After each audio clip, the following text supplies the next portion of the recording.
Bonjour à tous, je suis Jean-Michel Bessou, musicien, auteur littéraire, et je vis à Bordeaux.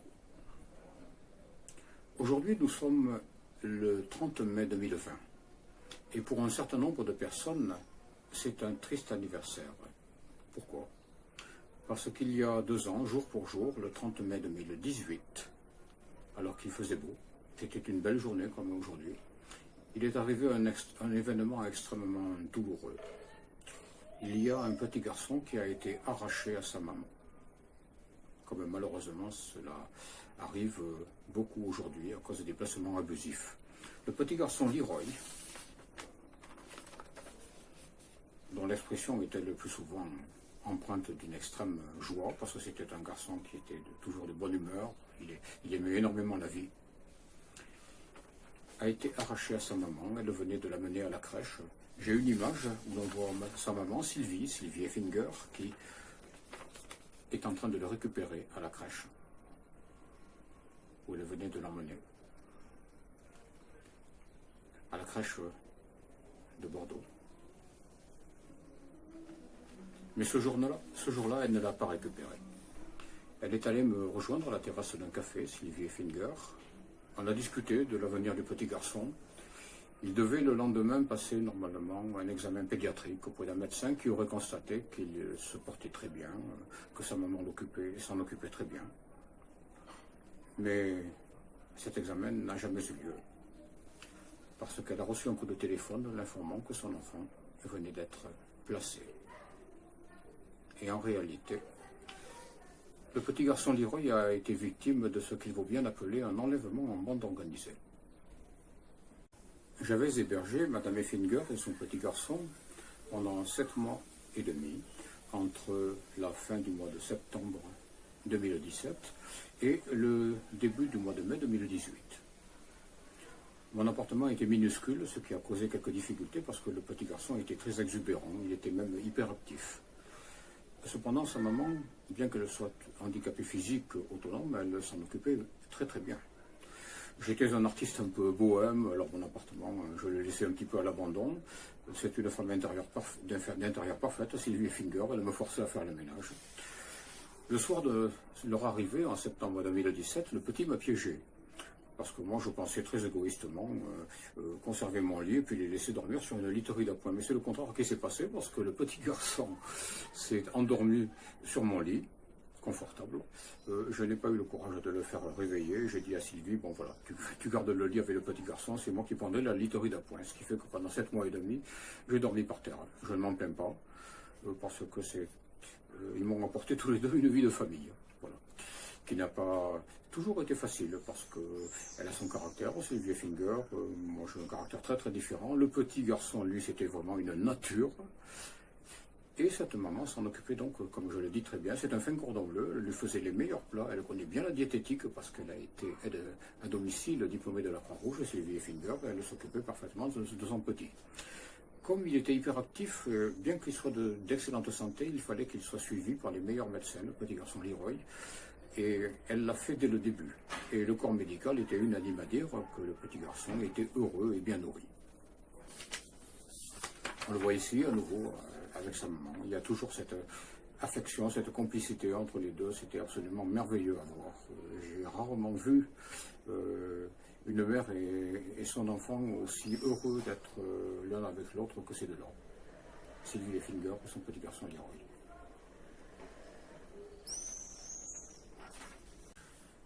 Mais il y avait tout de même un problème.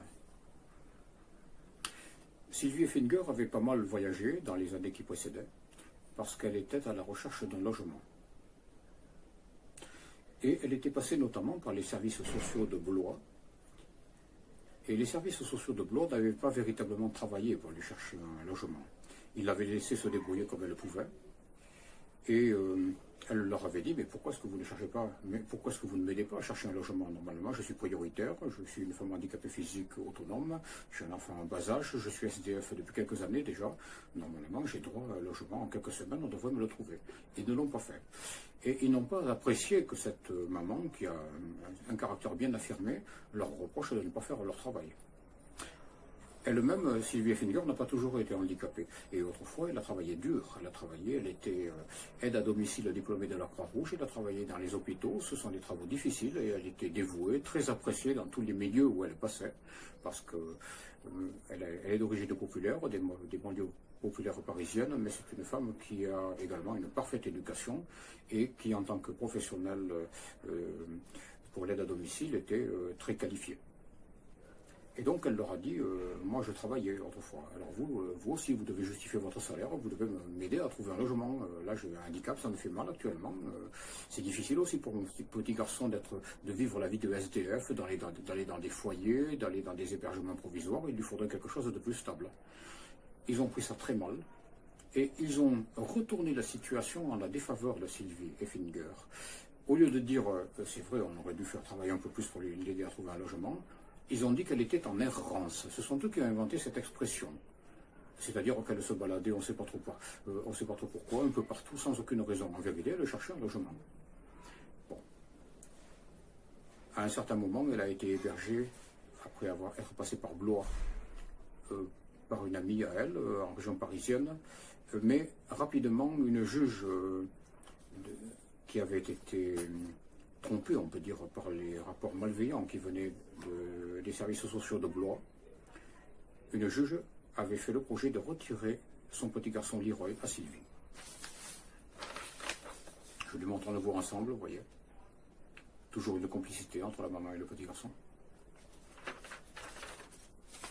Et Sylvie, que je connaissais depuis 2016, m'a dit alors, Jean-Michel, qu'est-ce qu'il faut faire? Parce que là, elle va me retirer mon enfant. Je lui ai dit, ben, écoute, tu viens chez moi, parce que comme ça, comme tu vas te rendre à Bordeaux, en descendant de la région parisienne, nous allons pouvoir faire dessaisir la juge, et là, tu pourras essayer de recommencer quelque chose de mieux, quoi. Voilà, Bordeaux est une belle ville, tu pourras peut-être y trouver du logement, ça se construit actuellement, tu as ta chance, on va essayer.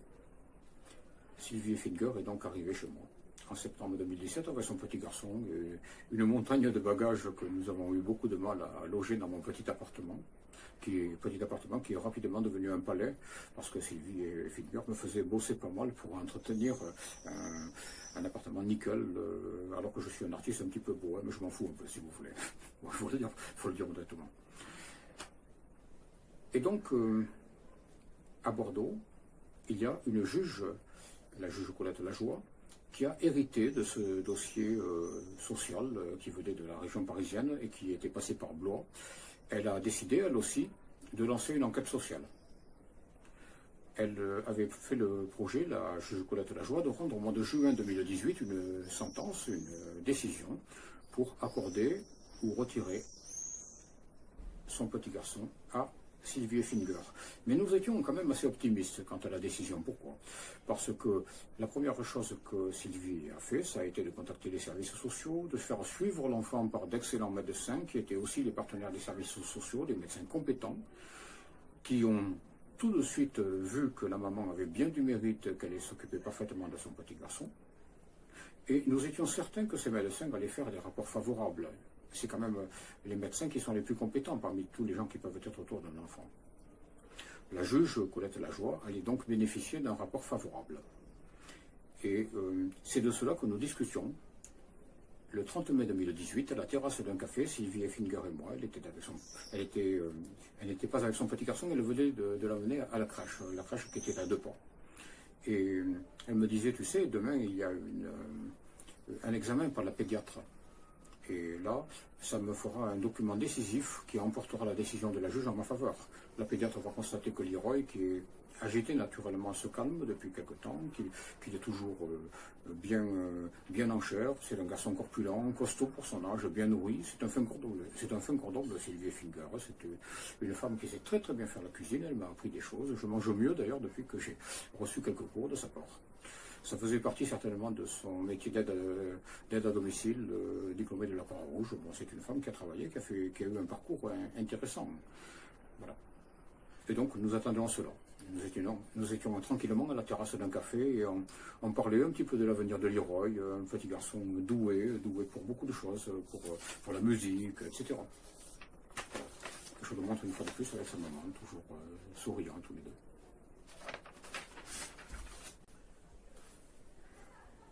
Nous étions donc à la terrasse d'un café le 30 mai 2018. 1 heure et demie auparavant, Sylvie avait emmené son petit garçon à la crèche. Quelquefois, c'est moi qui le faisais. Et je constatais que les choses étaient bien comme la puéricultrice nous le faisait régulièrement remonter, parce qu'on avait demandé à la puéricultrice de nous faire un rapport régulier sur ce que faisait Leroy à la crèche, s'il se comportait bien avec ses petits camarades, s'il était gentil. Alors pourquoi est-ce qu'on avait cette inquiétude-là? Parce que c'est un petit garçon qui est hyperactif, qui est un petit peu difficile, et jusqu'à une certaine époque, il était un petit peu difficile dans son comportement vis-à-vis des adultes. Il avait tendance à les défier, à s'enfuir, etc., à courir partout. Il était très fort aussi pour son âge, il était bien nourri, très costaud. C'est un petit métis, très, très vif. Il aurait pu être dangereux pour ces garçons, pour ses petits camarades, mais non, pas du tout. Pas du tout. Il y a eu quelques bousculades, mais sans gravité. Et j'ai d'ailleurs enregistré moi-même un rapport que m'a fait la puéricultrice de Leroy, la puéricultrice Annick, qui m'a dit, mais non, il n'y a pas de problème. Il est un peu vif comme ça, mais il n'y a pas de problème. Il est gentil, il s'amuse bien. Et c'est bien ce que je constatais moi-même quand il arrivait que c'est moi qui aille le chercher. Parce que par exemple, Sylvie était occupée à suivre des soins médicaux. Donc il n'y avait absolument aucune raison pour qu'on retire son petit garçon à Sylvie Effinger. Mais comme je l'ai dit, à 10 heures, elle a reçu un coup de téléphone lui annonçant que son petit garçon était placé. Et à partir de ce moment-là, ça a été l'enfer. Et ça le reste depuis 2 ans. Alors elle a répondu à son interlocuteur, mais comment ça placé? Je viens de l'amener à la crèche, il n'est pas placé, il est à la crèche, qu'est-ce que vous racontez? Elle n'a rien tiré de la conversation. Nous avons couru, enfin marché rapidement, parce qu'avec ses jambes, elle ne pouvait pas courir. Elle a marché aussi rapidement qu'elle a pu vers la crèche, qui était à 2 pas de là. Et là, nous avons eu une drôle de surprise. C'est que la directrice de la crèche, qui d'habitude nous recevait l'un ou l'autre avec, je dirais au moins une politesse de façade, du respect, même je dirais presque de l'amitié. Enfin, c'était un petit peu l'impression qu'avait Sylvie quand même. Là, la directrice était devenue assez glaciale. Elle a dit, ah mais madame, moi, les fonctionnaires sont venus, les travailleurs sociaux sont venus avec une ordonnance judiciaire, je ne pouvais pas résister. Il fallait que j'obéisse, il fallait que je la donne à votre petit garçon. Mais on lui a dit, mais madame, mais pourquoi vous ne l'avez pas appelé? C'est aussi votre devoir, ça, hein, ça fait partie, je ne sais pas si ça fait partie de la loi, mais en tout cas, ça fait partie, normalement, ça ne se fait pas comme ça, hein, normalement, et la directrice de la crèche aurait dû appeler, allô, madame Effinger, vous êtes dans les parages, venez, il y a les travailleurs sociaux qui sont là, ils prennent votre petit garçon. Si ça avait été le cas, nous le verrons tout à l'heure, eh bien, le petit garçon n'aurait jamais été retiré à la maman, et je vous expliquerai pourquoi. Sylvie a dit, mais qu'est-ce qui ne va pas, pourquoi m'a-t-on retiré mon enfant? Ah, ben c'est son comportement, comment son comportement? Sylvie Effinger a répondu son comportement. Oui, il était un petit peu agité, oui, bon, mais il se calmait ces derniers temps. Et d'ailleurs, la puéricultrice nous a toujours fait remonter qu'il se comportait parfaitement bien, ce que M. Bessou a constaté lui-même quand il allait à la crèche. C'était un petit garçon joyeux, heureux, bien traité, bien nourri, qui aimait sa maman, il n'y avait pas de problème. Est-ce que je peux voir la puéricultrice? Ça, c'est Sylvie qui a demandé ça. Sylvie Effinger a demandé à voir la puéricultrice du petit garçon Leroy. La directrice a menti à ce moment-là. Elle a dit, ah non, elle est repartie. Ce n'était sans doute pas vrai. Parce que le matin, même la puéricultrice avait accueilli le petit garçon.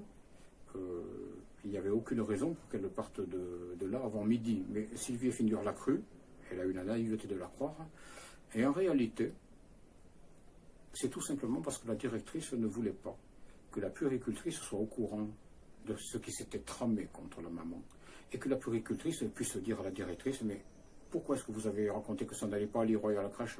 Il était gentil ce garçon, il est un peu difficile parfois, mais en vérité il était très bien, il était très joyeux, il n'y avait absolument aucune raison, bien traité, heureux avec sa maman, je l'ai toujours vu en bonne santé, il n'avait jamais pris de traces de coups ou comme ça, j'ai jamais vu un coup, la puéricultrice qui s'en occupait lui passait encore ses langes et comme ça, ses couches, et elle était parfaitement qualifiée pour le dire, elle le voyait 2 ou 3 fois par semaine.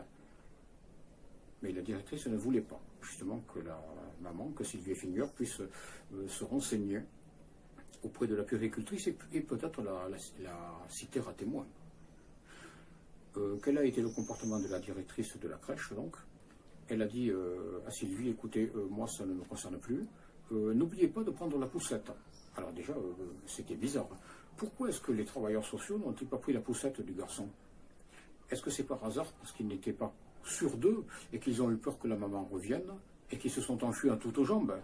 Est-ce que ces gens courageux qui ont volé un petit enfant dans une crèche, on verra tout à l'heure pourquoi je peux dire voler, même si eux-mêmes ont peut-être, ceux qui sont venus ceux-là spécialement, ils ont peut-être cru qu'ils accomplissaient leur mission normalement, mais en réalité c'était un enlèvement en bande organisée, on le verra.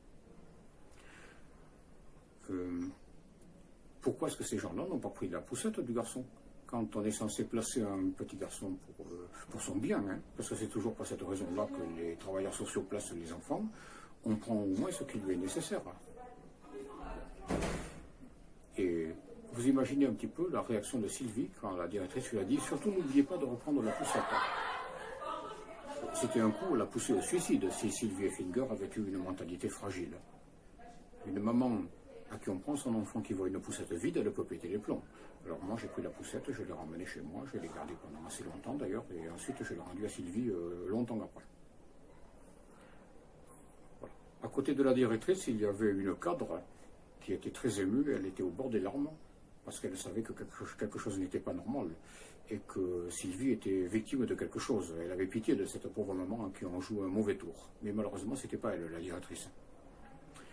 Et on s'est souvenu alors que la directrice, quelque temps auparavant, insistait beaucoup pour que le petit garçon soit présent cette semaine-là.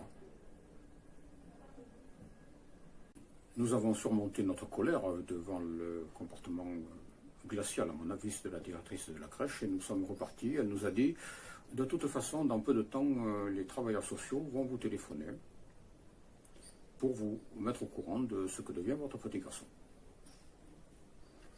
Et effectivement, peu de temps après, dans les heures qui ont suivi, Sylvie Effinger a reçu un coup de téléphone d'une travailleuse sociale du département de la Gironde, qui lui a dit « Votre petit garçon est au foyer de Mazères à Podensac ».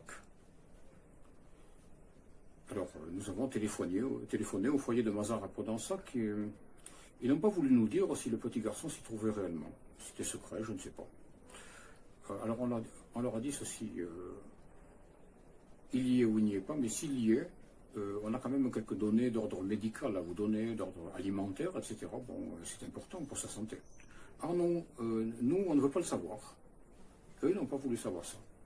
C'est bizarre quand même pour des gens qui sont censés s'occuper d'un enfant de ne pas savoir, de ne pas vouloir recevoir des données alimentaires et médicales qui peuvent être vitales. Nous avons appris, nous, en 2020, que le petit garçon serait asthmatique. Si à l'époque il avait été asthmatique et qu'on ait voulu signaler qu'il avait besoin de ventoline, eh bien le petit garçon Leroy il serait mort.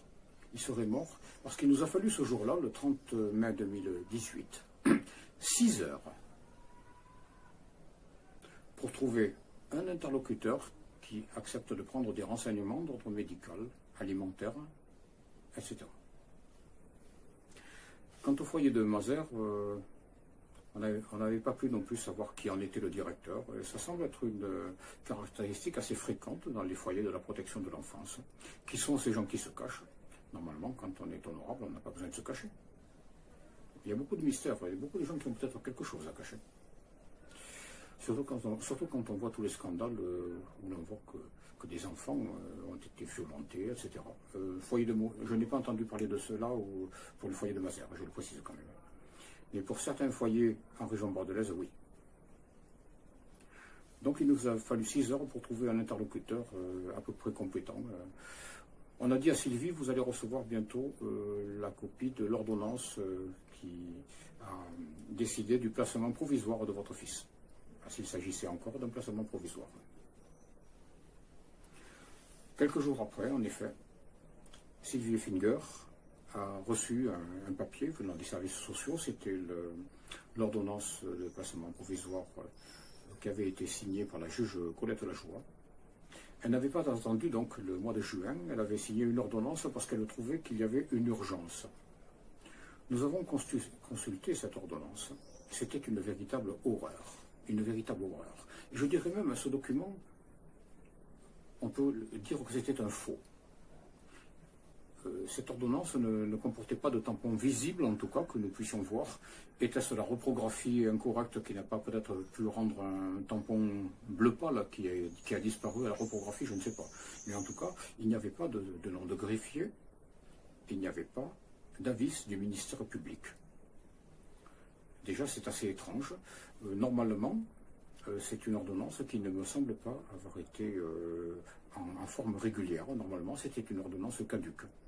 Si Sylvie Effinger avait été convoquée rapidement par la directrice, qui aurait fait attendre les travailleurs sociaux, Sylvie Effinger aurait regardé l'ordonnance. Elle aurait dit, mais attendez, c'est pas normal ça. Il y a pas, je ne vois pas de tampon. Peut-être y était-il, je ne sais pas.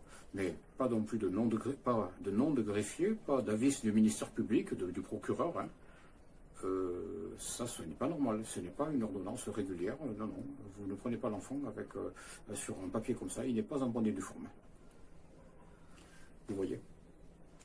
Donc, en évitant, alors que normalement c'était son devoir, en évitant de convoquer Sylvie Effinger sur le moment, elle savait qu'elle n'était pas loin, la directrice de la crèche l'a empêchée de faire valoir ses droits de citoyenne et de garder son enfant. Parce que Sylvie Effinger aurait pu dire également, en lisant l'ordonnance, mais c'est bizarre, là il y a quelque chose une allusion sur la crèche, la puéricultrice, laquelle, on ne sait pas laquelle c'est, je veux voir la puéricultrice, qu'elle confirme que quelque chose n'allait pas avec Leroy.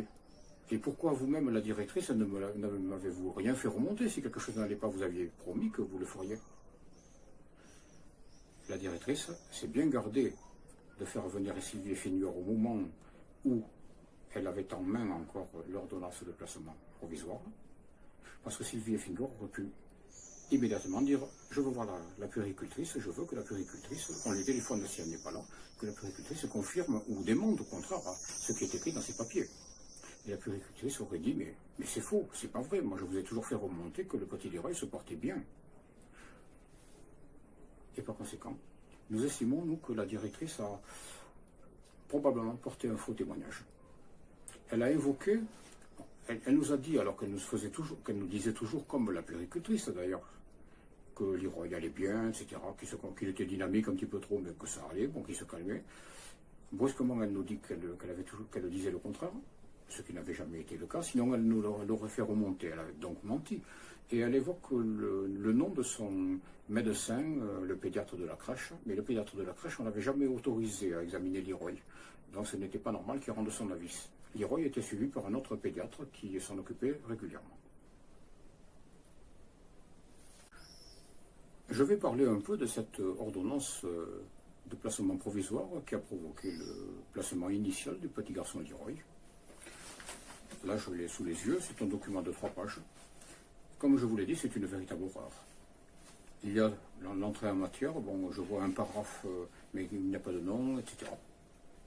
Et puis, là, il y a le rapport qui a été porté par une association et par les services sociaux, et par une psychiatre. Alors, qu'est-ce que je lis? Que le petit garçon Leroy aurait un retard global de développement. Tiens, qui c'est qui a... Alors, on se dit, mais il faut un médecin, un pédiatre, quelqu'un qui porte un jugement comme ça. On voit rien. Il y a beaucoup de termes médicaux, l'état psychologique, etc. Mais quand on cherche où sont les membres du corps médical qui sont censés s'être prononcés, le docteur un tel, la psychiatre un tel, il y a une psychiatre, on n'en parlera pas. On ne voit rien. Et dans la réalité, ce qui s'est passé, c'est que les services sociaux de Porto et l'association qui s'occupait de l'enquête sociale ont écarté radicalement, c'était plus facile, les médecins, ils les ont virés carrément. Les médecins n'ont pas été appelés à porter à présenter leur rapport. Le rapport des médecins, il est absent. Il ne se trouve pas, alors que c'est le rapport le plus important dans le document que la juge a eu en sa possession, dans le rapport général qui a été remis par tous les intervenants. Mais comme il fallait cacher à la juge que les médecins avaient été écartés de tout ça, eh bien ce qui s'est passé, c'est que ce sont les services sociaux et l'association à qui a été confiée l'enquête sociale qui ont utilisé un jargon médical pour essayer de faire croire qu'il y avait eu effectivement des médecins qui s'étaient prononcés alors que ce n'était pas vrai. Donc le rapport, dans sa généralité, le rapport sur lequel s'est appuyée la juge pour faire retirer l'enfant était un faux. C'est quand même extrêmement grave. C'est un exercice illégal de la médecine. Alors on cherche qui c'est qui a bien pu se prononcer, puis quand on fait une enquête fouillée à partir de tous les documents médicaux, tous les documents judiciaires que nous avons, nous nous apercevons que les personnes qui se sont prononcées, ce sont une secrétaire, une petite éducatrice sans grande qualification, etc. Et tous ces gens-là, ils ont remplacé les médecins. Les médecins, nous les avons contactés. Sylvie Effinger, dans les jours d'après, les a contactés. Il leur a dit vous étiez au courant de ça? Et les médecins, ils ont été très surpris. Ils ont dit comment? Mais moi j'ai pas marché dans ces combines.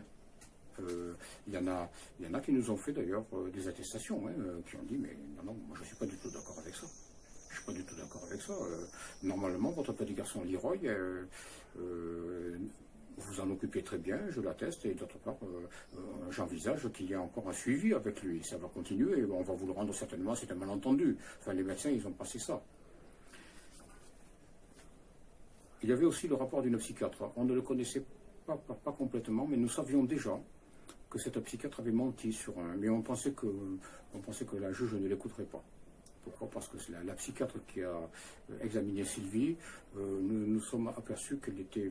Très vraisemblablement, c'est ce qui m'a semblé en tout cas, sous l'effet d'un narcotique, on va dire, probablement un antidouleur opiacé, parce qu'elle avait des douleurs articulaires, et elle a rendu une expertise psychiatrique qui était complètement incohérente. D'un côté, cette psychiatre disait, Madame Effinger est calme, sans trouble du comportement, elle s'occupe de son enfant avec patience. Je vous montre ici, d'ailleurs, Sylvie Effinger, le petit garçon Leroy, et la grande sœur Stacy, à laquelle Leroy est très attaché. Vous voyez, c'était une famille harmonieuse, bien qu'elle ait été brisée par le placement abusif de plusieurs enfants. Sylvie arrivait à maintenir quand même avec d'eux des relations correctes, si vous voulez. C'est difficile, parce que souvent, quand il y a des placements abusifs, les familles sont brisées. Mais ça a été le grand mérite de cette maman admirable que de maintenir de bonnes relations avec ses enfants malgré tout. Malgré la difficulté qui a été créée de toutes pièces par les services sociaux qui se sont ingéniés à séparer les enfants de leur mère. Et donc, il y avait dans ce rapport, dans l'enquête sociale sur lequel s'est basée la juge, les rapports des services sociaux, les rapports d'une association et les rapports d'une psychiatre. Et tout ça, ce n'était que des faux. Par exemple, les services sociaux ont dit que Sylvie Effinger était en errance. Alors, il s'agit d'une sorte de procédé de manipulation mentale. Une errance, quand on vous parle d'une errance, ça veut dire une pérégrination, un voyage sans but, on ne sait pas très bien où on va. En vérité, Sylvie avait un but bien précis quand elle s'est déplacée avec son petit garçon dans plusieurs départements. Elle est passée par Nancy, elle est passée par Blois, elle est passée par Tours, elle est passée par plusieurs endroits, par la région parisienne. Son but, c'était de chercher un logement. Mais elle ne le trouvait pas. C'est difficile aujourd'hui pour tout le monde. Et pour d'autres raisons, elle avait des difficultés particulières pour trouver un logement. C'est pas ça une errance. Une errance, c'est quand on se pite la gueule et qu'on boit, qu'on est ivre, qu'on ne sait pas où on va, qu'on n'a pas de but. Non, non. Sylvie savait parfaitement où elle allait. Et partout où elle le passait, elle faisait régner un certain ordre, parce que c'est une personne éprise d'ordre et de propreté. Elle n'était pas du tout dans l'errance. Mais le mot errance n'a pas été choisi par hasard par les services sociaux. C'est pour essayer d'induire chez la juge des enfants un glissement sémantique, pour que la juge pense non pas à une simple errance géographique, mais à une errance mentale, un égarement. Voyez, errance, égarement, vous voyez, ça se ressemble un petit peu, c'est ce qu'on appelle une proximité sémantique, un glissement de sens entre l'errance géographique et puis l'errance mentale. Mais en réalité, Sylvie Effinger, qui a ses humeurs comme tout le monde, elle a son caractère, elle a ses hauts et ses bas, mais c'est une femme qui est très sensée, qui sait ce qu'elle veut. Et ce qu'elle veut, c'est récupérer son petit garçon pour le rendre heureux, pour le récupérer. l'ordonnance de placement provisoire, qui avait décidé du placement provisoire du petit garçon, précisait que 2 semaines après, le 14 juin 2018, devait avoir lieu une audience d'assistance éducative, qui donnerait lieu à un débat contradictoire où Sylvie Effinger pourrait donc défendre son point de vue et pouvait-on espérer, ça lui aurait permis de récupérer son petit garçon qui lui avait été arraché injustement. Mais les services sociaux de Bordeaux ont commis un certain nombre d'actes illégaux pour empêcher qu'il puisse y avoir un débat contradictoire qui aurait peut-être permis à la maman, effectivement, de faire valoir ses droits devant le juge, devant la juge des enfants. D'abord, ils n'ont pas consenti à obéir à l'ordonnance judiciaire. L'ordonnance de placement provisoire disait que le petit garçon devait rencontrer sa maman au moins, et il était bien précisé, au moins 1 fois par semaine, et implicitement 2 ou 3 fois, parce qu'il était prévu que des accords puissent se faire entre la maman et les services sociaux pour qu'elle voie l'enfant davantage encore.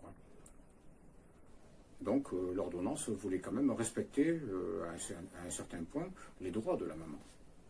Les services sociaux ne l'ont pas fait. Quand au bout d'1 semaine, ils n'avaient toujours pas organisé la première rencontre, ils étaient dans l'illégalité. Ils n'ont rien voulu entendre. Sylvie les a appelés, leur a dit voilà, maintenant vous allez me montrer mon enfant, c'est d'après la loi, vous êtes hors la loi, vous allez me montrer mon enfant. Ils n'ont rien voulu savoir, ils se sont moqués d'elle, ils se sont comportés avec mépris. Bon, nous avons protesté. Nous sommes allés voir la police aussi. On a dit voilà, il y a une ordonnance de placement provisoire, bon, normalement le petit garçon, on doit le voir.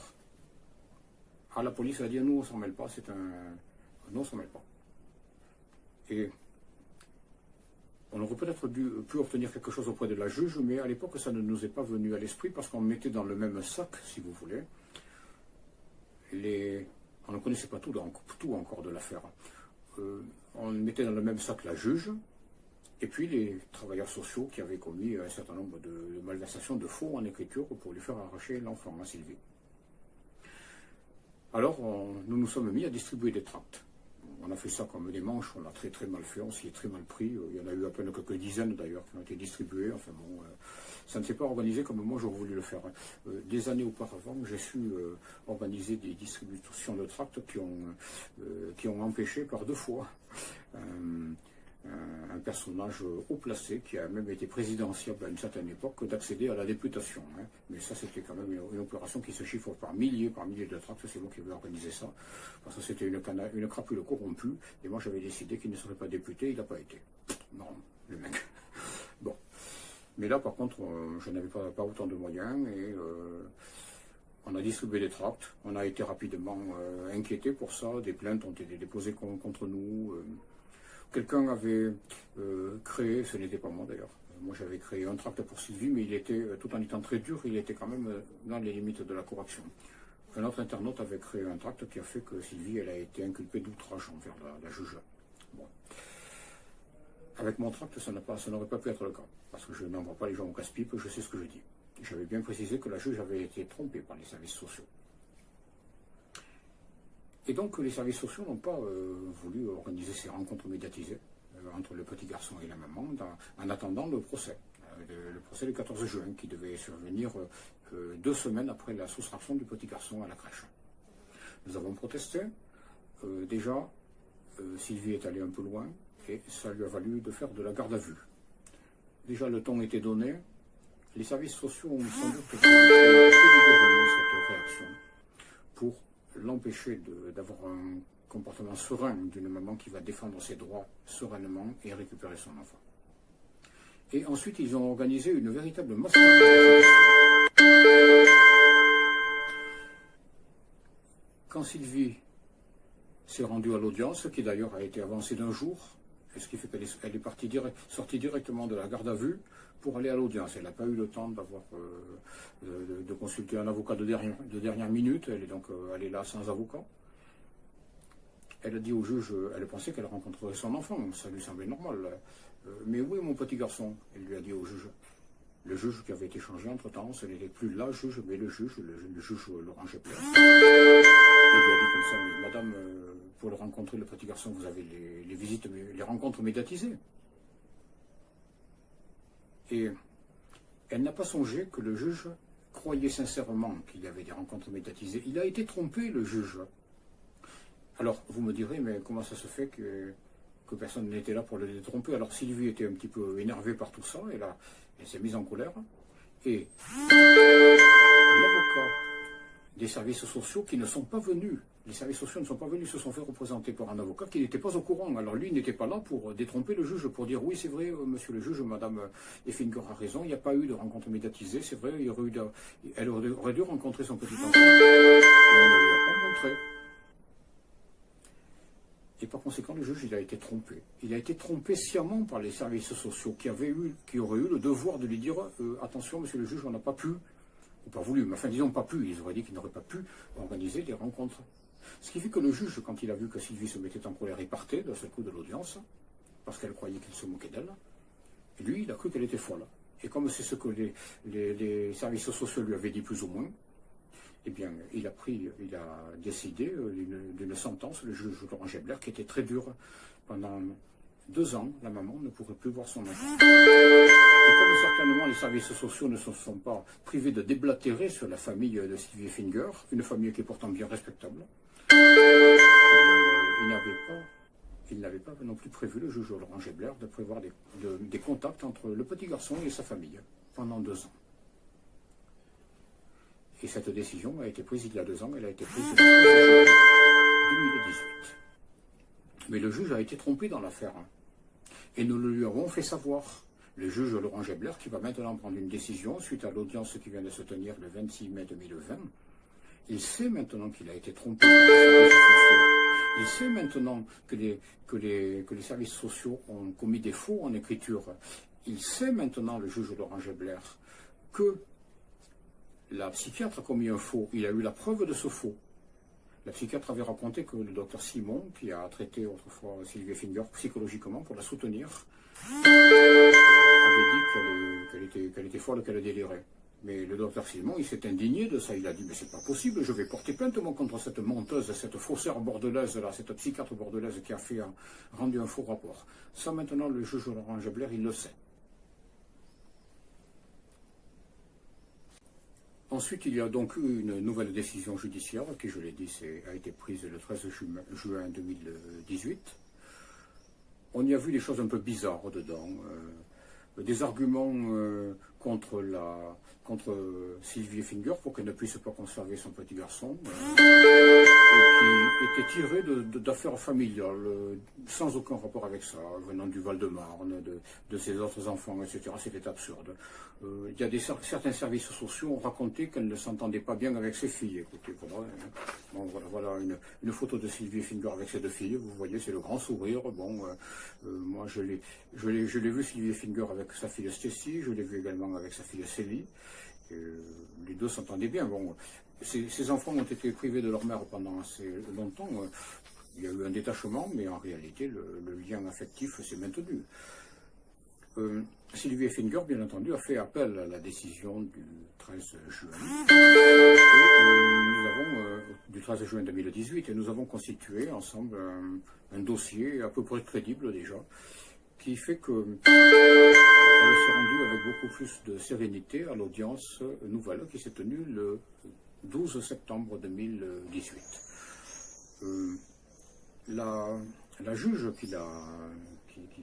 qui a présidé l'audience en appel, elle a trouvé qu'il y avait des choses qui n'étaient pas normales. Elle a dit, mais malheureusement elle n'a pas tenu parole, elle a dit il faut restaurer le lien familial. Ce n'est pas normal que Mme Effinger soit séparée de son petit enfant sans le voir.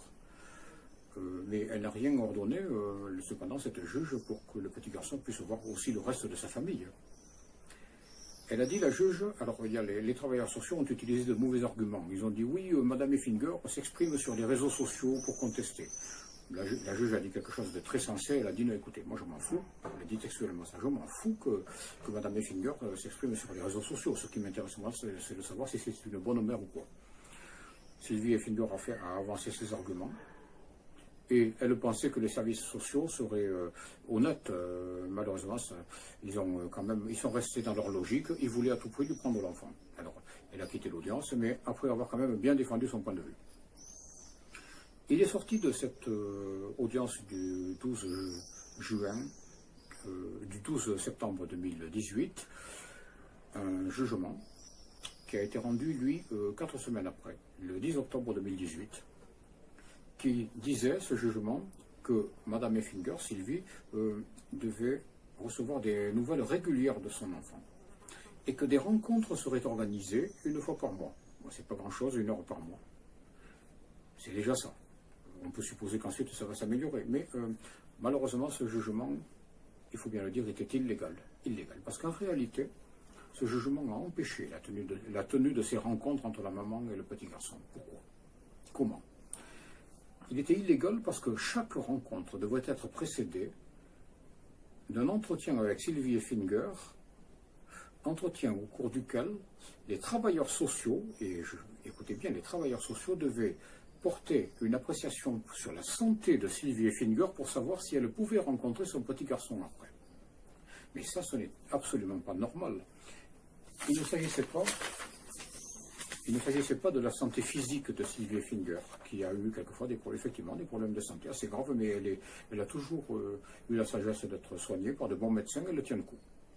Là, on la voit sur un lit d'hôpital, mais Sylvie Effinger est une personne dynamique qui ne se complaît pas dans le handicap, qui marche, qui fait beaucoup de choses pour conserver quand même, tout en étant invalide à 80%, c'est une personne dynamique qui marche, qui va dans la nature. Bon, elle essaie de s'entretenir et elle y parvient bien. Elle prend bien ses traitements, il n'y a pas de problème de ce côté-là. Non. Les travailleurs sociaux, ce qu'ils étaient censés évaluer, c'était la santé mentale de Sylvie Effinger. Mais quelque chose ne va pas là-dedans. 2 choses ne vont pas. C'est que les travailleurs sociaux étaient forcément remontés contre Sylvie Effinger, qui accuse toujours, même aujourd'hui, et c'est normal, leurs collègues d'avoir commis des faux en écriture, d'être des faussaires qui lui ont volé son enfant. Donc forcément, les travailleurs sociaux, par solidarité avec leurs collègues, à moins que certains d'entre eux soient très honnêtes, mais malheureusement, ça n'a pas été le cas dans l'affaire. Par solidarité avec leurs collègues, automatiquement, ils diront toujours que Sylvie Effinger n'est pas dans un état mental propre à ce qu'elle rencontre son petit enfant. Et d'autre part, les travailleurs sociaux, ce n'est pas des médecins. Il est bien écrit en toutes lettres dans le jugement qu'ils doivent porter une appréciation sur la santé, mais ça c'est tout à fait illégal. Une juge n'a absolument pas à conférer à des travailleurs sociaux une autorité en matière médicale, ça n'existe pas. Il n'y a que des médecins qui peuvent, ou des psychiatres qui peuvent porter une appréciation d'ordre médical. C'est pas normal ça. Et le fait même, si la juge avait ordonné que des médecins portent une appréciation, dans la mesure où il s'agissait de psychiatres, leur devoir d'après la déontologie serait été de dire « nous ne sommes pas d'accord ». Une fois de temps à autre, mettons par trimestre, un examen psychiatrique de Mme Effinger, c'est normal. Si vous estimez qu'il y a une raison pour ça, mais en fait, Mme Effinger n'a jamais causé un trouble de l'ordre ou quelque chose comme ça qui puisse justifier qu'on la qualifie de folle. Hein. Bon, elle était parfaitement censée. Hein. Mais un examen tous les mois, non, ça, ce n'est pas normal. Parce que déjà, c'est vexatoire. Et peut-on demander d'ailleurs à un véritable professionnel de santé, à un psychiatre, de remettre en question sa propre compétence et son propre diagnostic chaque mois, pour des raisons vexatoires. Vous voyez, ça ne tient pas debout. Et en plus de ça, c'est illégal, parce que c'est en plus de ça à des travailleurs sociaux que c'est confié. Donc, rien que ce jugement qui a été porté le 10 octobre 2018, eh bien c'est un faux. C'est un faux. C'est-à-dire que depuis le début, depuis que l'IROI a été placé, il a été placé parce que des travailleurs sociaux et d'autres personnes ont commis des faux en écriture pour tromper la justice. Jusqu'à maintenant, eh bien, le petit garçon, il est dans un régime de totale illégalité. Nous allons voir que c'est encore plus grave que cela. La juge qui a prononcé le jugement du 10 octobre 2018, elle avait dit que la maman devait recevoir des nouvelles régulières de son petit enfant. On va voir ce qu'il en est. La juge qui a donc prononcé la sentence du 10 octobre 2018 avait dit que le petit garçon Leroy, la maman devait en avoir des nouvelles régulières. Les services sociaux le faisaient déjà, en principe, mais ce n'était pas tout à fait les nouvelles qu'on attendait. Chaque mois, il venait du département de la Gironde un document qui était adressé à Sylvie, qui généralement comportait une note de quelques lignes, et parfois une ou plusieurs photos, et qui était censé refléter ce que vivait le petit Leroy dans ces lieux d'accueil qui, j'ai oublié de le préciser, étaient secrets. Secrets, on ne sait pas pourquoi. Il n'y avait pas de grande raison, à mon avis, pour que le lieu d'accueil soit secret, surtout quand un enfant a été arraché à sa maman pour de fausses raisons. Hein. Bon. Et moi, j'en ai quelques-unes de ces notes-là. Hein. Qu'est-ce que je lis chaque mois? Alors, chaque mois, il y avait une note. Le petit garçon s'apaise, il se calme. Je vois la suivante. Il dort mieux, il commence à devenir calme, il devient apaisé. Leroy se calme, il s'apaise. C'est bizarre. Ces tournures de phrases revenaient chaque fois. On nous racontait également des choses qui, à la rigueur, auraient pu être plausibles. Il va à l'école, bien que ça me semblait un peu bizarre qu'un enfant qui était hyperactif puisse aller à l'école si tôt. Enfin, il était censé aller à l'école et y avoir de bons résultats. Et chaque fois, il y avait ces mots qui revenaient. Il se calme, il s'apaise, il se calme, il s'apaise. On a fini par en douter.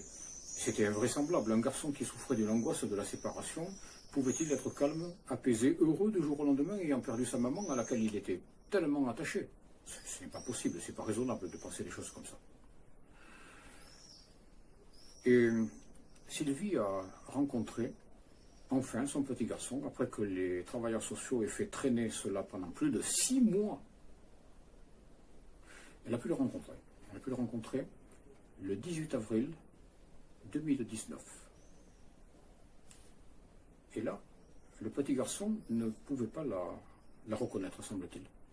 Ou plus exactement, il n'a pas osé l'appeler maman. Il l'appelait Titi, Titi. C'était sa prononciation enfantine du nom de sa grande sœur Stacy, que je vais vous montrer. Vous voyez, Stacy, c'est le personnage central. Alors, on s'est demandé après coup, mais pourquoi il ne t'a pas appelé maman? Et pourquoi il t'appelle Titi, Stacy, autrement dit? Eh bien, tout simplement parce que le petit garçon, il a été maltraité.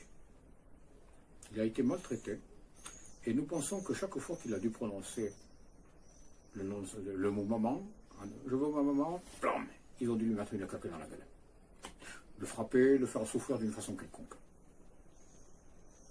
Quand elle a rencontré son petit enfant, pendant quelques minutes, au point de rencontre, il a appelé du nom de sa grande sœur Stacy, c'était peut-être une ruse pour lui dire je t'ai reconnu mais je ne peux pas t'appeler maman parce qu'on va me taper. C'est ça qui s'est passé. Et quand elle lui a dit qu'est-ce que tu fais, il avait le regard qui devenait vitreux et il lui répétait mécaniquement je vais à l'école, je fais du travail. Je vais à l'école, je fais du travail. Je vais à l'école, je fais du travail. Je vais à l'école, je fais du travail. Elle a trouvé ça bizarre. Mais Sylvie Effinger est intelligente. Elle avait déjà, elle, commencé à apprendre. Leroy ne dessine pas très bien, il n'est pas très doué pour ça. Pour tout le reste, il est très doué pour beaucoup de choses. Il commençait à parler pas trop mal quand il a été arraché à sa maman, je le répète, le 30 mai 2018. Il était extrêmement habile avec des jeux de construction. Alors ça, vraiment, c'est ce qui attesterait un quotient intellectuel, d'après moi, ce que j'ai vu, hein, un quotient intellectuel extrêmement élevé. Je ne dirai pas le chiffre, mais enfin, c'est vraiment quelque chose d'assez prodigieux. Il m'a stupéfait. Hein, il m'a stupéfait. Je lui ai montré un jour le principe, comment utiliser un jeu de construction d'une manière différente de celle qu'il connaissait. Tout de suite, il l'a appliqué. Il a fait une création originale qui était parfaitement cohérente à sa manière. Et donc, elle a voulu évaluer son petit garçon à qui elle avait déjà appris le nom des aliments, le nom des animaux, les lettres, les chiffres, il savait déjà compter. Bon, tout de suite, la médiatrice du point rencontre, l'une des deux médiatrices du point rencontre, parce que l'autre s'est comporté correctement, lui dit « Ah non, non, madame, lui a dit, vous n'êtes pas là pour ça. » Et elle a dit « Mais écoutez, je suis sa maman. Ah non, non, madame, vous n'êtes pas là pour ça. » Alors je vais en profiter pour faire une parenthèse à l'intention de tous les parents qui sont soumis à des choses comme ça quand ils vont au point rencontre. Ne vous laissez pas faire par les services sociaux. Hein. Ils n'ont pas le droit, et ce n'est pas des flics les services sociaux, enfin ça ne devrait pas en tout cas. Ils n'ont pas le droit de vous dire éteignez votre téléphone, laissez-le à l'entrée, ne touchez pas votre enfant, ne l'embrassez pas. Je vais prendre une responsabilité, moi Jean-Michel Bessot. Quitte à aller jusqu'à l'affrontement physique et à ce que cela en vienne à des bois de feu, voire même à un pugilat, imposez votre droit. Vous pouvez embrasser vos enfants. Vous pouvez leur montrer des marques d'affection quand vous les voyez, quand on vous les laisse rencontrer. Parce que vous vous empêchez de les rencontrer, de les embrasser, de leur dire bonjour, d'être gentil avec eux. C'est une chose qui est inspirée aux services sociaux par une idéologie du non-amour. Moi j'appellerais ça même de la haine, tout simplement. Et donc, alors qu'elle avait porté un cahier, qu'elle avait porté ce qu'il fallait pour évaluer son petit garçon, on lui a dit « Ah non, non, vous n'êtes pas là pour ça ». Elle a quitté la salle. Il y a eu un incident entre moi et le directeur du point de rencontre. J'ai menacé de lui boxer le portrait, je l'ai invité à la Châtaigne, mais je suis resté calme. J'ai serré les poings, je lui ai montré simplement qu'il ne pourrait pas se permettre d'humilier Madame Effinger et moi-même sans qu'il y ait du répondant. Mais je n'ai fait aucun geste agressif. Puis Sylvie s'est tournée vers moi, elle m'a dit « Allez, calme-toi ». Moi je suis parti, j'étais calme de toute façon. Par contre, ce personnage courageux, il a porté plainte et j'en ai été quitte pour un rappel à la loi. Non sans avoir quand même rappelé moi-même que ce personnage est un imposteur. Et oui, le directeur de l'un des points de rencontre de Bordeaux, parce qu'il a dit à Sylvie Effinger, qui disait « Mais vous avez encore retardé de 2 semaines la date prévue pour le premier entretien, comment mon petit garçon va-t-il ressentir ça? Ça va être terrible pour lui. » Et il lui a dit comme ça « Ah ben madame, un enfant n'a pas de notion du temps. » Rien que ça, je peux vous dire que ce personnage est un imposteur. Ce n'est pas un véritable... Et il y en a 3 comme ça qui ont dit la même chose. Un enfant n'a pas de notion du temps. Je peux dire qu'il y a à Bordeaux au moins 3 personnes qui sont embauchés dans un point de rencontre et qui sont des imposteurs. Ce ne sont pas des véritables professionnels de l'enfance. Et ce sont de plus des imposteurs d'un autre point de vue, quand on leur a dit qu'ils devaient porter une appréciation médicale sur Madame Effinger pour déterminer si elle était dans un état de santé mentale suffisamment bon pour rencontrer son enfant, ils auraient dû exercer leur droit de retrait et dire « Ah non, non, non, nous on n'est pas médecins, on n'a pas le droit de faire ça ». Voilà comment ça s'est passé. Et en plus de ça, nous avons reçu, c'était à la fin de l'année 2018, un deuxième bilan de psychomotricité du petit garçon, qui, contrairement au premier bilan, qui disait le Leroy s'apaise avec sa maman, qui sait le rassurer, etc. Le deuxième bilan, alors que le petit garçon n'était plus à la garde de sa maman, était accablant. On présentait un enfant qui répétait des phrases sans en connaître le sens, qui était angoissé à la simple idée de se trouver avec une personne inconnue, etc. C'était vraiment bizarre. C'était tous les symptômes d'un enfant maltraité. La deuxième psychomotricienne était très professionnelle également. Elle a compris qu'on se moquait d'elle, qu'on lui avait raconté des histoires sur la véritable vie de Leroy. Elle a dit, mais c'est curieux, au cours des 4 séances où moi je l'ai examiné, entre novembre et décembre 2018, il est toujours malade. Cet enfant n'est pas soigné. Et pourtant, on nous a prétendu que le petit garçon avait un suivi médical. Et au fil des semaines, au fil des mois, puisque chaque mois, comme je l'ai dit, Sylvie Effinger recevait des nouvelles, enfin des soi-disant nouvelles du département de la Gironde, on lui racontait les mêmes bobards. Leroy s'apaise, Leroy se calme, il a un brillant parcours scolaire, son institutrice est très contente, etc. Mais nous avons fait des recoupements entre ces bobards, ces mensonges, et des données médicales que nous avions, et quelques documents médicaux que nous avions qui étaient authentiques. Et nous avons compris que c'était complètement incohérent.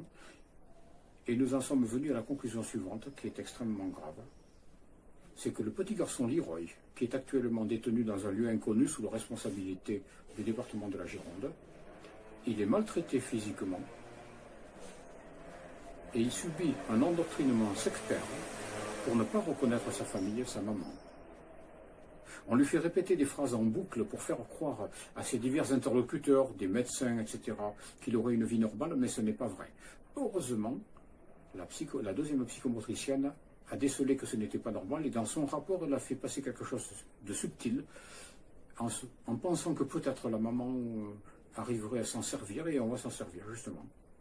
pour démontrer que le petit Leroy n'est pas gardé dans des conditions normales. Déjà, vous savez qu'il a été à cause de malversations initiales, de fausses en écriture, mais qu'en plus de ça, il est maltraité, ce petit garçon. Et cela a continué comme ça pendant des mois et des mois. Et alors que les services sociaux de Bordeaux racontaient que le petit garçon se portait bien, etc., voilà que, patatras, d'un seul coup, à la fin de l'année 2019 et au début de l'année 2020, voilà qu'on apprend que ce petit garçon était malade, qu'il avait besoin de faire une opération chirurgicale, etc., etc., etc. On s'en doute un petit peu qu'il était maltraité. Mais il présente 4 pathologies sur lesquelles je ne m'étendrai pas. Il y en a une qui attire quand même mon attention. Il était prévu de lui faire, de l'opérer du sexe. Il y avait un problème d'infection, quelque chose. Et en fait, nous nous sommes demandé, nous, ce n'est qu'une hypothèse, on n'en a pas la preuve, hein, s'il ne s'agissait pas de couvrir des maltraitances d'ordre sexuel en faisant une opération réparatrice. Qu'est-ce qu'il a subi, ce petit garçon? Je ne sais pas ce qu'il subit ou ce qu'il ne subit pas. Mais ce que je sais, c'est qu'il subit un endoctrinement, c'est certain, qu'il n'est pas soigné, c'est certain aussi.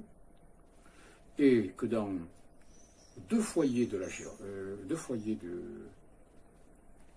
région, hein, eh bien, il y a eu des scandales qui sont de nature sexuelle. Un scandale au foyer des îles en 2017, un scandale au foyer des îles à nouveau qui est toujours géré par le département de la Gironde en 2019.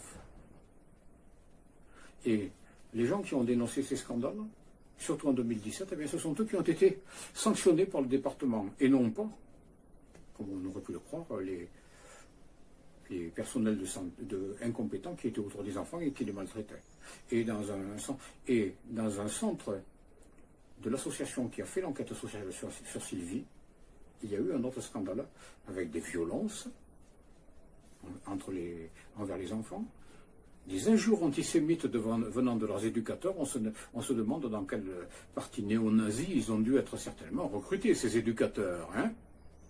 Cette association qui m'a fait condamner pour diffamation. Attention, c'est pas terminé. Hein. Je ferai moi-même poursuivre des magistrats qui m'ont condamné parce qu'ils avaient toutes les preuves de tout ça. Je recommanderais à la justice bordelaise d'ailleurs d'adopter le profil bas maintenant, de ne pas me convoquer à tout bout de champ parce que j'en ai franchement marre. J'ai eu 5 attaques en justice contre moi. Et à peu près autant un peu moins contre Sylvie, mais enfin, on l'a frappé du roman, elle aussi. On ne va pas se laisser faire. On va faire dégommer tous les ripoux qu'il y a à Bordeaux. Oui, alors je disais donc que l'association qui a fait l'enquête sociale sur Sylvie Effinger, l'un de ses centres avait été fermé en 2017 pour maltraitance envers les enfants, malnutrition, usage des psychotropes, injures antisémites et attitudes inappropriées. Attitudes inappropriées, c'est un euphémisme pour dire qu'il y a eu des sollicitations sexuelles venant d'une partie du personnel, pas tout le personnel, parce que je précise qu'une partie du personnel de cette association est honnête, vers des enfants. C'est peut-être d'ailleurs, peut-être seulement 2 ou 3 personnes, mais 2 ou 3 personnes, même pour une association qui embauche quand même 300 personnes, c'est suffisamment pour tout pourrir. Et maintenant, il doit y en avoir bien davantage. Je vais reparler brièvement de la crèche. La crèche que nous avions trouvée pour le petit garçon m'a semblé être la meilleure que l'on pouvait avoir. Elle était très très bien équipée. Elle avait un personnel qualifié, manifestement. Il le fallait d'ailleurs pour s'occuper d'un petit garçon qui était relativement difficile. Parce que Leroy, c'était comme sa maman, c'était une nature. Il était hyperactif, il avait tendance à nous défier tout le temps. Bon. Quelque chose me chiffonne. Leroy est un petit garçon métis. Sa maman est de type centre européen, alsacienne et parisienne. Le papa, je dirais, c'est un Antillais. Et dans une publicité qui a été diffusée par la crèche quelques années auparavant, j'ai trouvé cet enfant-là, qui ressemble étrangement à Leroy. Comparé. Vous voyez, c'est presque le même enfant.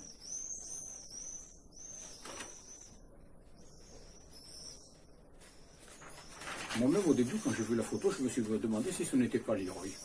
Alors, je ne voudrais pas faire des hypothèses fantasmatiques, mais cette crèche, est-ce qu'elle en était à son coup d'essai? Est-ce que c'était la première fois que la personne qui la dirige faisait un faux témoignage? Enfin, nous a-t-il semblé, hein, c'est un soupçon. On n'en est pas absolument certain, mais il semblerait que ce soit le cas. Est-ce que c'est la première fois qu'elle faisait, semble-t-il, un faux témoignage pour faire arracher un enfant à sa maman ou pour y contribuer?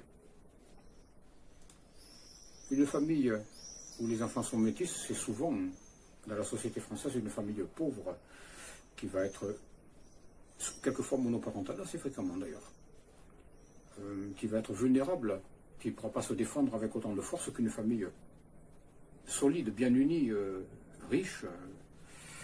Est-ce que par hasard, cette crèche n'aurait pas attiré délibérément les petits métis? Je ne sais pas, j'affirme pas, je ne veux pas dire.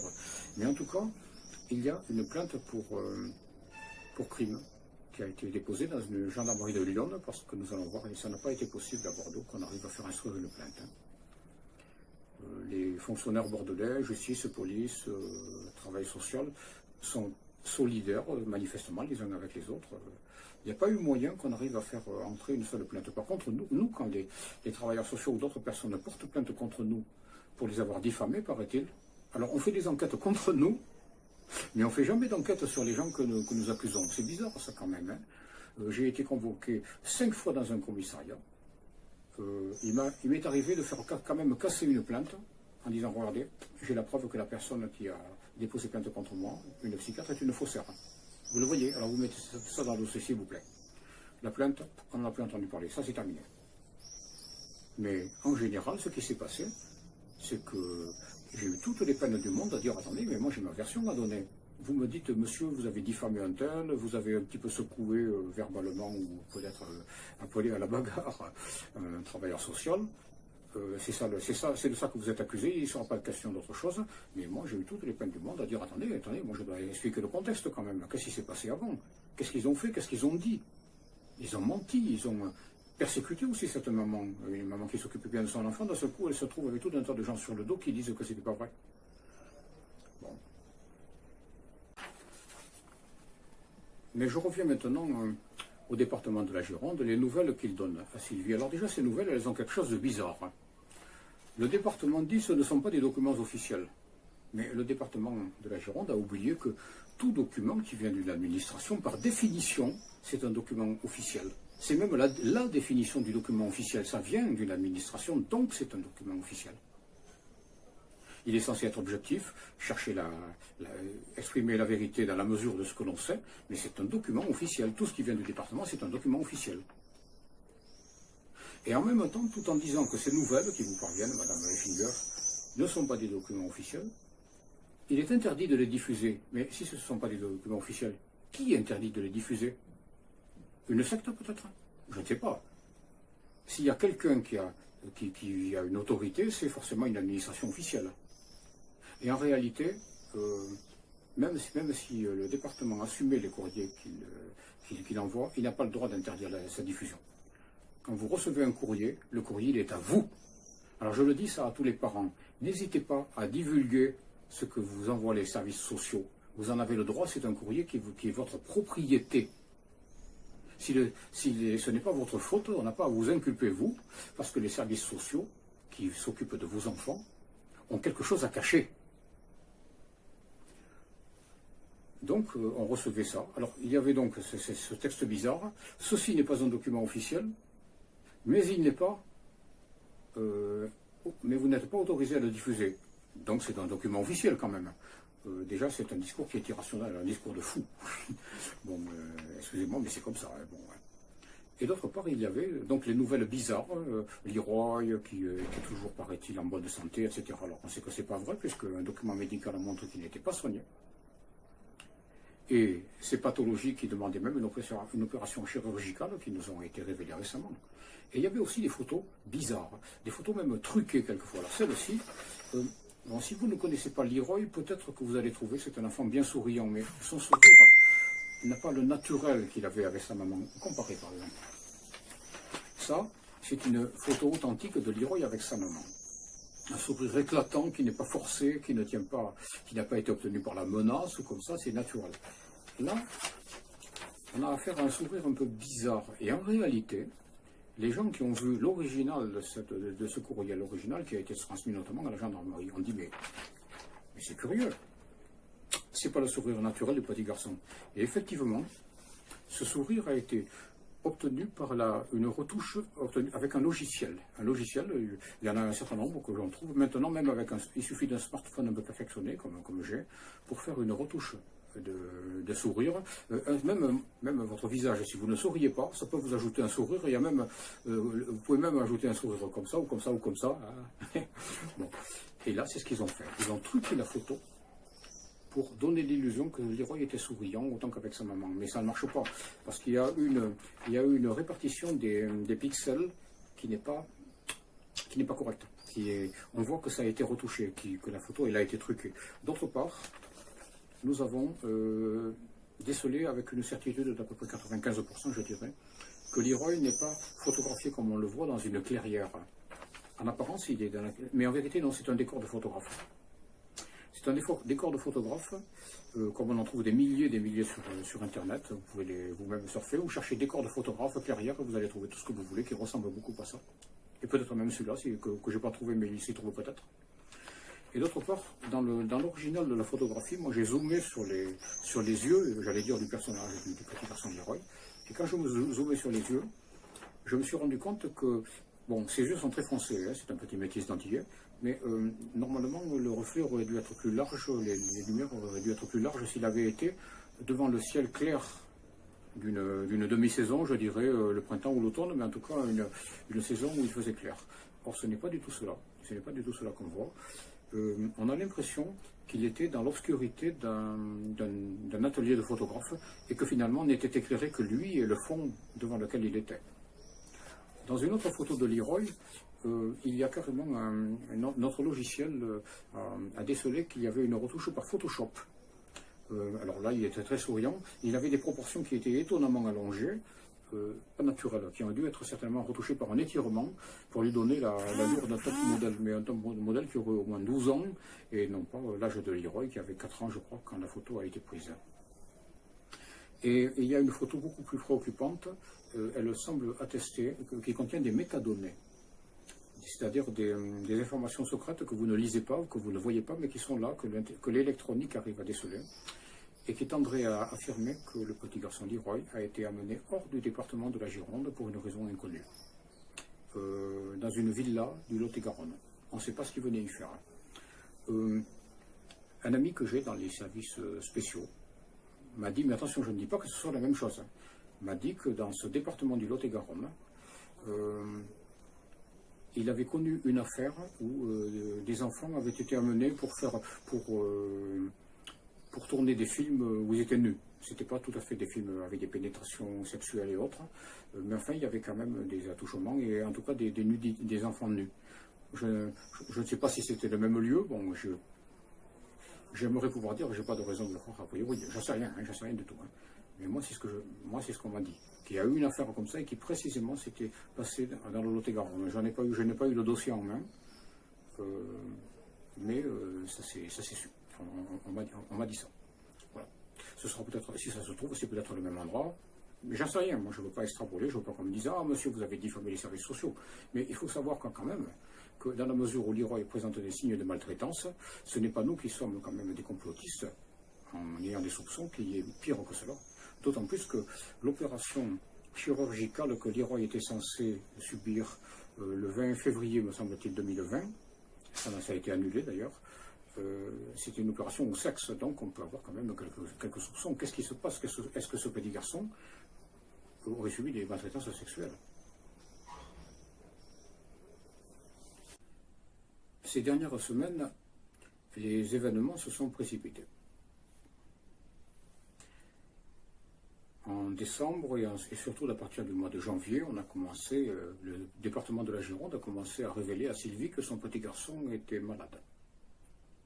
Chose dont nous avions quelques doutes, mais on n'en avait pas la preuve absolue. Là, maintenant, on avait quand même quelques preuves qu'il était mal soigné, étant donné qu'il y avait un défaut de soins pour une infection respiratoire avait été constaté par une psychomotricienne. En janvier, fin janvier, Sylvie Effinger a trouvé un logement. Elle ne parvenait pas à le trouver à Bordeaux, mais elle a trouvé dans Lyon un logement. Elle a signé un bail. Elle a un logement maintenant très, très décent, même joli, bien entretenu. Alors comme je la connais, ça doit être un véritable palais. J'ai vu des photos, c'est pas mal. Hein. Et une chambre qui attend le petit garçon Leroy. Elle y vit avec son compagnon Didier. C'est une union très sérieuse. Ils s'entendent bien tous les deux. Ils sont de la même culture, c'est-à-dire qu'ils sont chrétiens. Rasta un petit peu. Bon, ce sont des gens qui sont sympathiques, affectueux. Bon, moi je les aime bien. Et Leroy, là, s'il était accueilli là, il serait dans un environnement sécurisant, il pourra se réparer de tout le traumatisme qu'il a subi en étant séparé de sa maman. Sylvie, à un certain moment, a compris que le moment était venu de lancer une nouvelle plainte. J'en ai déjà un peu parlé. Nous avons tenté de déposer des plaintes à Bordeaux, mais à Bordeaux, ça a été bloqué. À Bordeaux, on déposait une plainte très sérieusement pour détention illégale et puis pour maltraitance faux, etc. On nous faisait une réponse négative pour enlèvement en bande organisée, ce n'est pas correct. En plus de ça, le procureur qui a classé sans suite cette plainte-là, il a oublié un petit détail, c'est que quand il s'agit d'un crime, surtout porté contre un enfant, on ne classe pas une plainte comme ça. Hein. Non, non. Il doit y avoir une instruction, ou au moins un début d'instruction. Ou alors s'il la classe d'emblée, il doit donner une pile de justification.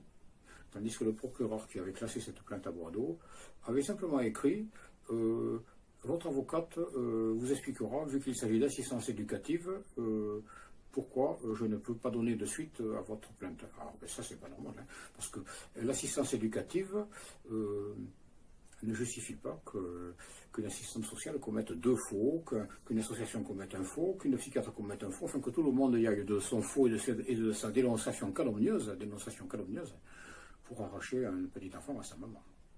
Par contre, ça a été à peu près le même topo avec une plainte avec constitution de partie civile, celle-là, où une juge d'instruction de Bordeaux a fait semblant, je sais pas, on n'a pas très bien compris sa réponse. En tout cas, on a compris que Bordeaux s'était fichu. Les magistrats locaux ne semblent pas très disposés à être curieux quand les gens qui sont accusés, parce que nous sommes les accusateurs, hein. On a beau nous accuser et nous condamner parfois, nous sommes les accusateurs. Un petit enfant a été pris à sa maman, il a été volé à sa maman. Hein. Les magistrats ne semblent pas très très curieux de savoir ce qui se passe quand les gens qui font ça sont haut placés, ont de bonnes places dans l'administration. Bon, c'est dommage. Parce que moi j'ai connu une époque où l'administration française avait une réputation d'intégrité qui était enviée par les pays étrangers. Hein. Mais dans Lyon, par contre, il y a un ancien gradé de la police, je ne donnerai pas son nom, et des gradés en exercice de la gendarmerie qui ont dit, mais dites donc, madame Effinger, mais c'est une bombe votre dossier là, il est très cohérent, il est très bien fait.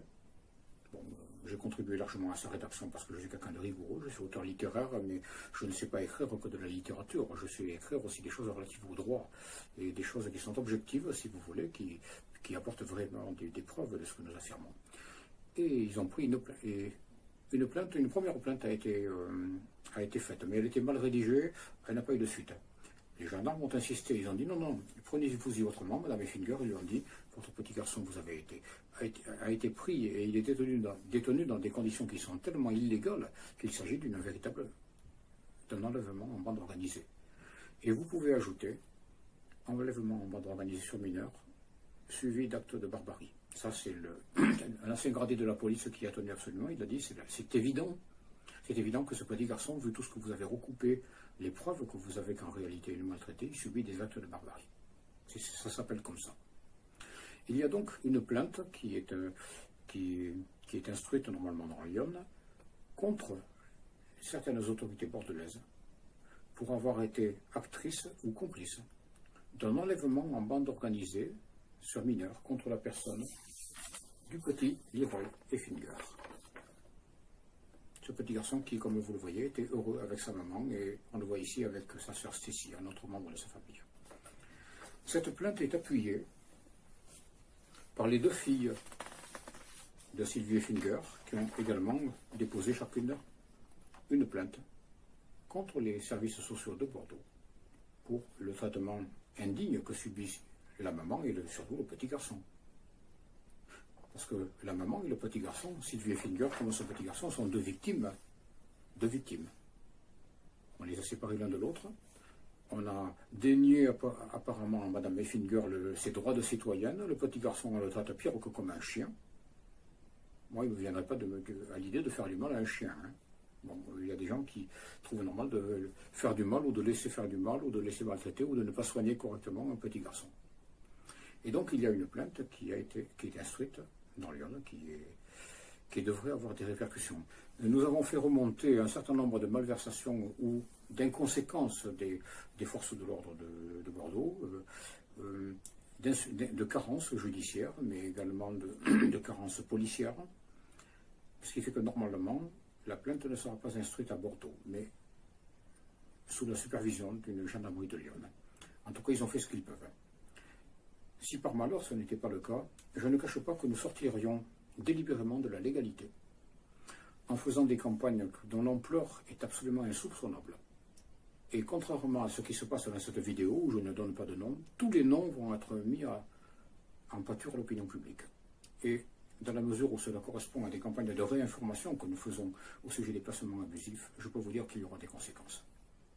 Nous sommes actuellement encore en période électorale, et je peux vous dire qu'il y a déjà une personnalité politique locale qui va devoir assumer les conséquences de ce qu'elle a couvert. J'en ai pas plus. Voilà, elle n'était peut-être pas beaucoup au courant, mais elle aurait dû intervenir, elle aurait dû faire quelque chose. Au lieu de ça, elle a porté plainte contre moi, parce que moi, je lui ai dit qu'il fallait rendre l'enfant. Je lui ai dit dans des termes un petit peu durs, je le reconnais, je vais faire pour cela des travaux d'intérêt général, je l'admets. Mais de l'autre côté, est-ce que ce n'était pas son devoir à elle? Quand j'ai dit qu'il y a des faux en écriture qui ont été commis, des choses comme ça, je lui ai envoyé des messages. Est-ce que ce n'était pas son devoir à elle de vérifier que ce que je disais est la vérité? D'autant plus que l'affaire commence à être connue. Il y a donc une plainte qui est instruite dans Lyon. Et là maintenant, il vient de se dérouler une audience d'assistance éducative. Elle s'est déroulée le 26 mai 2020. 26 mai 2020.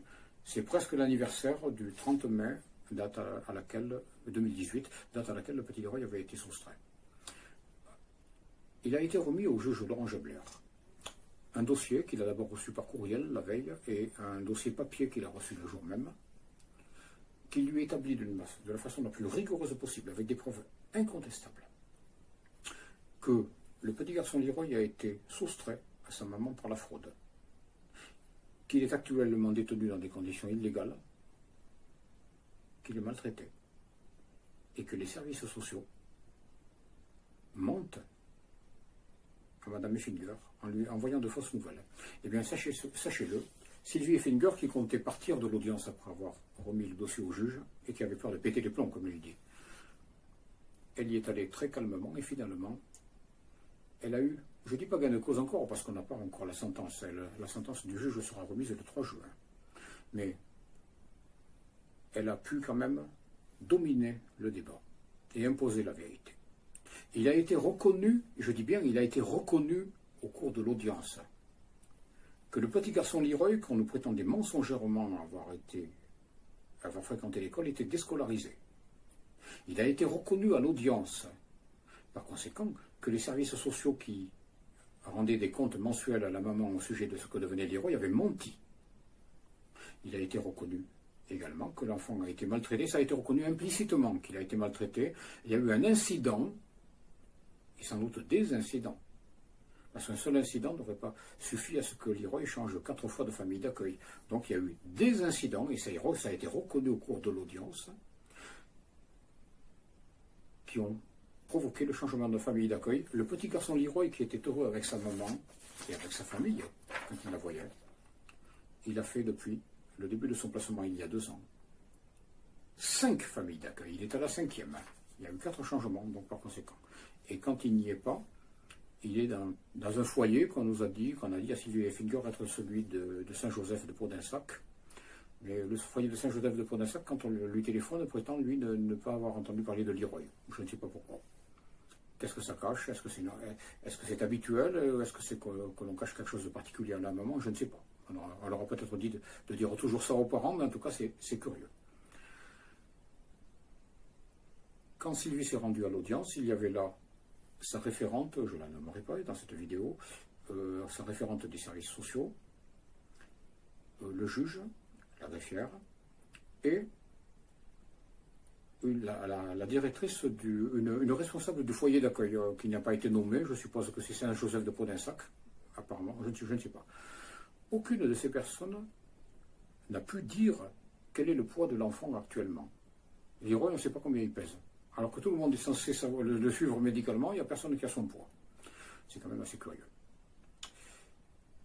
Et le pire dans tout ça, c'est que la responsable des services sociaux, sans avoir absolument rien à l'appui, rien qui puisse le justifier, demande la reconduction d'un placement au bout duquel le petit garçon Leroy est malade et déscolarisé, alors qu'avec sa maman, il était heureux. Ce n'est pas normal. Alors, nous avons envoyé un nouveau courrier au juge en lui disant que, bien entendu, il ne marchera pas dans la combine et qu'il va rendre l'enfant à sa maman. C'est la moindre des choses, c'est la moindre des choses. Puisqu'elle a apporté en plus d'autres preuves qu'elle avait s'était toujours parfaitement occupée de son enfant. Des certificats médicaux, des choses comme ça. Et des attestations de témoins. Bon, comme moi je suis un témoin, j'ai vu ça et je ne suis pas le seul. Voilà. Donc il y a le juge des enfants qui va devoir rendre un jugement. Mais entre-temps, les services sociaux ont fait de nouvelles attaques. Par exemple, les responsables du point de rencontre, dont le monsieur à qui j'ai failli boxer la gueule, hein. Bon, pour se venger, j'imagine, parce que je ne vois pas quelle autre raison, il a dit, Madame Effinger a dit à son enfant Leroy, ce n'est pas moi ta maman, c'est Sabine. Non, non, non. Sylvie Effinger, voyant que son petit garçon ne la reconnaissait pas vraiment, qu'il appelait autrement que maman, elle lui a dit, ce n'est plus moi ta maman, c'est Sabine, et c'était une question.